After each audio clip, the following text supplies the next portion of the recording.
People in the southeastern United States and Caribbean are still recovering from storms like Maria, Irma, and Harvey. And they're not just rebuilding. Many are dealing with unseen damage. The National Center for PTSD says that while the majority of people affected by these kinds of disasters have the resilience to recuperate, there are still many others who will develop psychological disorders afterward. Kathleen Koch is the founder of Leaders Link, an organization that helps local leaders share disaster lessons. She's also the author of Rising from Katrina, How My Mississippi Hometown Lost It All and Found What Mattered. And she's also one of my former colleagues at CNN. Hi, Kathleen. So I think this is an issue that is so important. I was down in the Keys and saw this evidence of what it is that you're describing here. So a study published in the journal Nature showed that prevalence of post-disaster mental disorders actually increased as time passed. As someone who covered Hurricane Katrina, can you explain why coping might be harder months or even years after the fact? Well, Elaine, Hurricane Katrina was really an aberration. And what they saw there, in fact, on the Mississippi Gulf Coast where I grew up and in New Orleans, was that for 3 years, the mental health condition of those who were struggling with their health after the hurricane, it got worse. And the problem with that, though, was that that was such a broad disaster. And there was such a great area impacted, and the recovery was so slow. And so that was reflected in people's mental health conditions. But normally, after most disasters, you'll have a peak in mental health disorders, but then they will drop off as things improve. And Kathleen, is there a specific group of folks who are perhaps affected more severely when it comes to these kinds of disasters?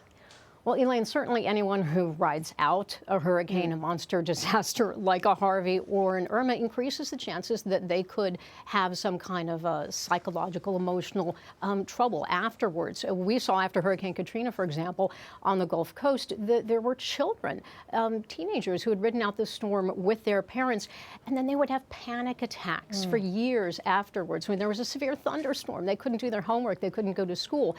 You'll see people who lost their homes impacted, first responders, volunteers, leaders of cities. I've seen leaders who are grappling still to this day with these mental health impacts. I myself, Elaine, even ended up in therapy when I saw that I was having difficulty dealing with Katrina. But you can get through it. Yeah, and I think it's just so important to talk about this. So what advice, Kathleen, would you give for victims of recent storms and earthquakes as they begin to rebuild and try to recover? Well, first of all, if you are struggling mentally, emotionally, and it goes past 30 days, if you're having a problem sleeping, if you're finding yourself self-medicating, drinking too much, turning to drugs, then maybe you need to talk to someone. Are you finding that your normal habits are changing? Things that used to give you joy and happiness no longer do. I used to love to drive listening to classical music. After Katrina, I only wanted to listen to hard rock and heavy metal. I wanted something that matched the screaming in my head. So when you see those kinds of things, maybe you should see someone, but definitely confide in the people around you.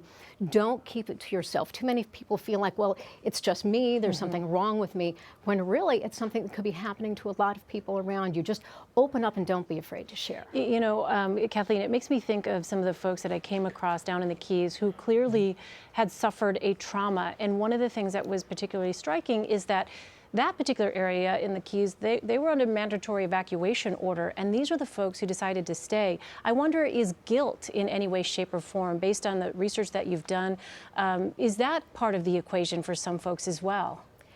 It could be, Elaine, but think about it. We humans, we just aren't wired to see what you see after a disaster. What you saw in the Keys, it was like a war zone. It was. And that's what the Mississippi Gulf Coast looked like after Katrina. And so we are not wired to see bodies in the streets. People who go through these are not wired to think about, will I die? Will this person with me die? My husband, my child, my loved one? Will this house collapse around us? So that is going to extract quite a toll. And guilt is a part of it. I know that was sort of part of what I wrestled with because there were so many people needing help after the hurricane. I was one of the few people with the means of communications. People wanted me to help find their father, mother, sister, brother, aunt, uncle, cousin. Was their house okay?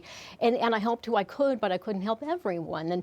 And and that kind of thing can really get to you after a while. When so many people need help and everything you do, every bit of aid disappears like a thimble full of help in an ocean of need. It can be overwhelming. Well, I think it takes tremendous courage to talk about these things, and I have no doubt, Kathleen, that some folks who hear this will have been helped, hopefully, by this message. Kathleen Koch, you're not thanks alone. so much. Remember that. Thanks, Kathleen. Mm-hmm.